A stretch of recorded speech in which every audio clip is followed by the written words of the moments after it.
Bonjour et bienvenue dans ce nouveau numéro de Questions sans détour. Mon invité aujourd'hui est Rosan Rosdeel. Bonjour. Bonjour. Merci d'être avec nous en studio. Vous avez reçu un soutien ce matin, un soutien de la Fédération socialiste de la Guadeloupe. Ça a pesé ça dans la balance? Bien sûr, tout d'abord je voudrais saluer et remercier l'ensemble de mes électeurs, celles et ceux qui ont voté pour moi pour le premier tour des élections législatives. Je rappelle que je n'étais pas le favori de cette élection et aujourd'hui je mets en ballottage un candidat issu de la République en marche. Et bien sûr, je suis déterminé à engager cette bataille jusqu'au bout. Alors oui, effectivement, après avoir reçu le soutien du député maire des Abîmes, Éric Jalton, après avoir reçu le soutien de Jacques Bango, le président du parti, eh bien, je reçois avec beaucoup de satisfaction le soutien, bien sûr, de la Fédération du Parti socialiste, mais aussi du Modem Guadeloupe, ainsi que de Mme Alix Beaufond, qui était également candidate à ces élections législatives. Il y en a un qui va manquer quand même, c'est Georges Germain. Il a annoncé son soutien à Olivier Servat. Vous l'accueillez comment? Non, vous savez que Georges Germain est un homme adulte, il fait ce qu'il veut. Mais ce que je veux dire, c'est que les socialistes abimiens, point 3, monanistes sont avec moi. Victorin Lurel, Mme Brelin-Certain étaient hier soir à mes conférences. Donc ça prouve que la fédération, avec ses militants, sont à côté de moi pour gagner cette élection. Ouais, vous lui en voulez à Georges Germain? Non, pas du tout. Vous savez que chacun est libre de faire ce qu'il veut.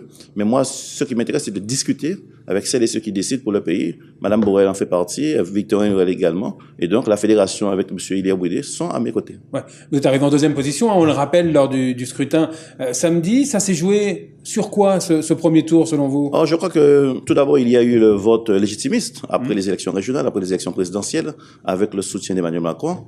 Olivier Servat avait... Il a bénéficié de l'aura d'Emmanuel Macron et d'Harry Chalus? Bien sûr, il a bénéficié, Harry Chalus l'a soutenu, donc c'est normal qu'il puisse bénéficier de l'aura d'Harry Chalus. Mais ce que j'avais dire, c'est qu'il y a eu aussi, mis à part ce vote légitime, il y a eu aussi ce sondage bidon qui a troublé. Ah, c'est un sondage bidon? Oui, bien sûr, c'est un sondage bidon, puisque vous savez qu'on n'a jamais réalisé de sondage sur la notoriété au cours d'une élection, quelle qu'elle soit. On a toujours organisé des intentions de vote. Le sondage sur les intentions de vote. Et pas sur la notoriété. Que vient faire la notoriété au cours d'une campagne électorale? Et donc, ce sondage-là a été, oui, ce sondage bidon. Et ce qui fait que Olivier Servat a manipulé ce sondage pour dire à la population, je suis déjà en tête, je suis à 52%.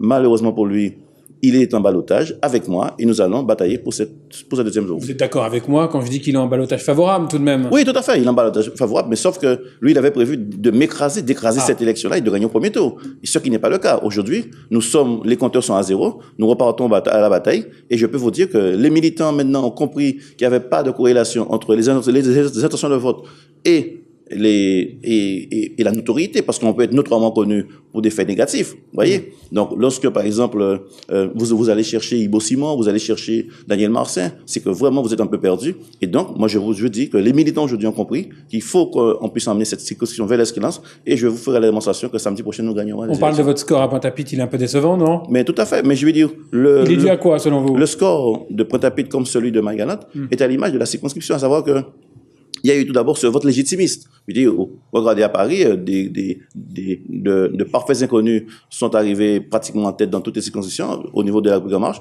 Donc il y a eu ce vote légitimiste. Mais il y a aussi eu, ce sondage qui nous a beaucoup troublés. Ouais.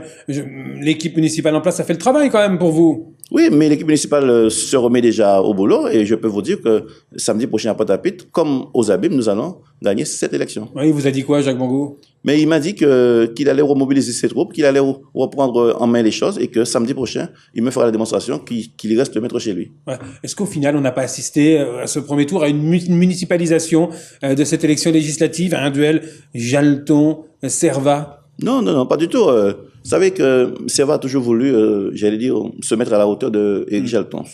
C'est loin d'être le cas. Aujourd'hui, il a Rosduel Rosan en face de lui. Et c'est ce qui le dérange, parce qu'il sait qu'aujourd'hui, nous sommes prêts et nous allons pouvoir mobiliser toutes nos troupes. Et donc, les troupes sont mobilisées. Je peux vous dire que nous sommes déterminés, engagés pour cette bataille et que nous allons gagner cette élection. Pourquoi nous allons gagner? Parce que nous portons un projet ambitieux, réaliste, qui tient compte des réalités locales. Nous avons des propositions à faire. Pour, par exemple, nos aînés, nous voulons que la retraite soit portée à 900 euros. Pour nos jeunes déscolarisés, nous souhaitons qu'il y ait l'instauration des services militaires adaptés. Pour, par exemple, l'école, nous souhaitons que le nombre d'enfants par salle de classe soit divisé par 2, porté à 12, non pas simplement dans les zones éducatives prioritaires, mais sur l'ensemble du territoire de la Guadeloupe, parce que je souhaite que la Guadeloupe soit érigée en zone éducative prioritaire. Donc, c'est sur ces éléments forts que nous allons batailler pour que la population Ce nous fasse sera confiance. suffisant, par exemple, je sais pas, il va falloir aller batailler du côté de Marie-Galante. Là, il y a des voies à aller chercher pour vous. Il y a un réservoir selon vous? Oui, bien sûr, parce que nous sommes en contact avec beaucoup de membres qui ont milité pour Harry Durimel, qui a fait un travail extraordinaire que je salue. Oui, je salue. Et aujourd'hui, nous sommes en contact avec les responsables des Verts sur Marie-Galante comme sur Monalo. Je peux vous dire qu'ils sont Vous êtes en mobilisés contact également. avancé? Nous sommes en contact avancé, nous sommes en contact avec les responsables. Nous nous adressons également aux électeurs pour leur dire vraiment que leur projet correspond à ce que nous avons initié aujourd'hui. Ils peuvent nous faire confiance et que nous allons nous baser sur l'expertise d'Harry Durimel pour avancer dans cette circonscription. Vous avez discuté avec Marie Zetzol? Oui, mais vous savez que Maïs Zazos, c'est une collègue, c'est une amie du conseil départemental. Je discute avec elle régulièrement et tout le monde est au boulot. Tout le monde est heureux, tout le monde roule, tout le monde est en marche aussi dans cette élection. Tout le monde Ça est- paraît incroyable, la République en marche. Vous pensez pas que c'est un peu troublant pour les électeurs? Non, non, pas du tout. Vous savez que, écoutez, en 2007, il y avait Nicolas Sarkozy. En 2012, il y a eu François Hollande.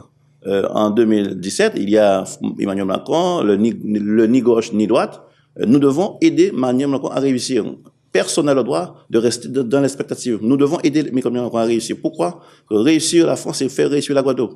Et donc, je serai ce député qui fera partie de cette majorité présidentielle plurielle, je précise, ou je serai un député constructif parce que je veux qu'il y ait des réformes en France, mais aussi vigilant quant aux Vous réformes. siégerez où à l'Assemblée nationale? Je vais siéger avec des élus de gauche, socialistes, progressistes, écologistes qui seront à mes côtés pour travailler dans cette majorité plurielle. Parce que je veux qu'on puisse aider Emmanuel Macron à réussir et à faire réussir la France. Ouais. Vous avez pensé quoi des scores de vos adversaires politiques et également de tous les autres candidats là dans chaque circonscription?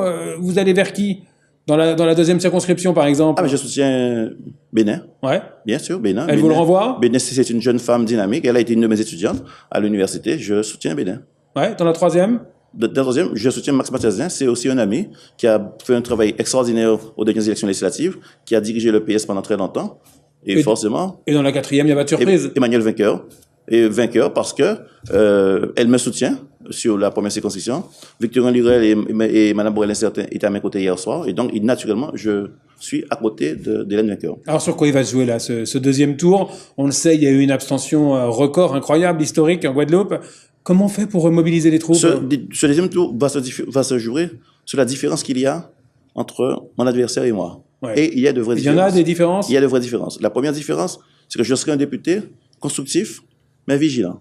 Lui, s'il est élu, il sera un député béni oui. La deuxième chose, je serai un député pour 5 ans. Lui, il va être député pour 3 ans. Ah, parce qu'il il vise la mairie? Il vise la mairie des Abîmes. Moi, je serai un député qui travaillera avec les maires. Lui, il veut travailler avec les oppositions des maires. Il veut être un faiseur de maire, un déchouqueur de maire, un faiseur d'élus. Moi, je ne veux pas être dans cette situation. Je veux travailler avec l'ensemble des maires de la Guadeloupe, l'ensemble des maires de la circonscription, avec, bien sûr, Philippe Francfort, parce qu'il y a des projets à Monalo, avec Jacques Bango, avec Éric Jalton, bien sûr, avec les 3 maires de Marie-Galante, Marie Zetzol, Jacques Ornano, ainsi que Miracle Le Bourgeois. Donc, je ne veux pas être celui qui ira déchouquer un maire demain. Je suis là pour travailler avec l'ensemble des maires de la circonscription. Et donc, il y a une différence fondamentale entre nous à ce niveau-là. Ouais, c'est la seule différence? Mais il y a la différence sur le programme. Ouais. Lui, il est sur le programme d'Emmanuel Mais pourtant, Macron. vous êtes en marche tous les deux. Non, il est sur le programme d'Emmanuel Ouais. Macron, je vais dire à 100%. Moi, je sais qu'il y a des choses sur lesquelles nous serons d'accord avec Emmanuel Vous Macron. pourrez voter, par exemple, tout à une fait. loi contre Emmanuel Macron à l'Assemblée nationale. Oui, si cette loi-là ne va pas dans le sens de l'intérêt général de la Guadeloupe. Par exemple, moi, je souhaite que le nombre d'enfants par salle de classe soit non pas érigé dans les zones éducatives prioritaires, comme le préconise Emmanuel Macron, mais sur l'ensemble du territoire de la Guadeloupe. Parce que je veux que le territoire soit érigé en zone éducative prioritaire. Par exemple, lui propose le service militaire obligatoire pour 1 mois, je propose pour 1 an, mais que pour les élèves déscolarisés qui ont 15-16 ans. Vous voyez, il y a des différences et donc je vais apporter ma contribution. Ouais, c'est des différences à la marge. Vous n'avez pas répondu à ma question sur l'abstention. Comment vous l'analysez, cette abstention? Elle est due à quoi? C'est une désaffection de la vie politique? Il y a aussi... De vous, les hommes politiques? Il y a une désaffection envers les hommes politiques parce qu'il y a beaucoup de démagogie, parce qu'il y a beaucoup de mensonges, parce qu'il y a beaucoup de trac, parce qu'il y a beaucoup de bassesse, de petitesse durant cette campagne. Et vous savez que sur le territoire des Abîmes, il y a eu beaucoup de trac issus des rangs d'Olivier Servan, en particulier de son chauffeur. Et là, je suis clair, d'accord? Et donc, c'est pour cette raison que les gens ne sont pas incités à aller voter. Les gens en ont assez des campagnes caniveaux? Les gens en ont assez. Il y a aussi cette confusion qu'on a pu faire entre les élections régionales, entre les compétences régionales, entre les élections législatives, les élections présidentielles. On confond tout. Moi, je suis sur les élections législatives. Je pense qu'il faut prendre de la hauteur, il faut faire preuve de maturité politique et parler des enjeux de ces élections. Vous allez gagner? Je vais gagner. Je vais gagner avec mon équipe, je vais gagner avec Jalton, avec Bangou, avec la conférence de Philippe Montfort, avec beaucoup d'élus de Marie-Galante qui m'ont rejoint. Ce sera serré ou pas samedi?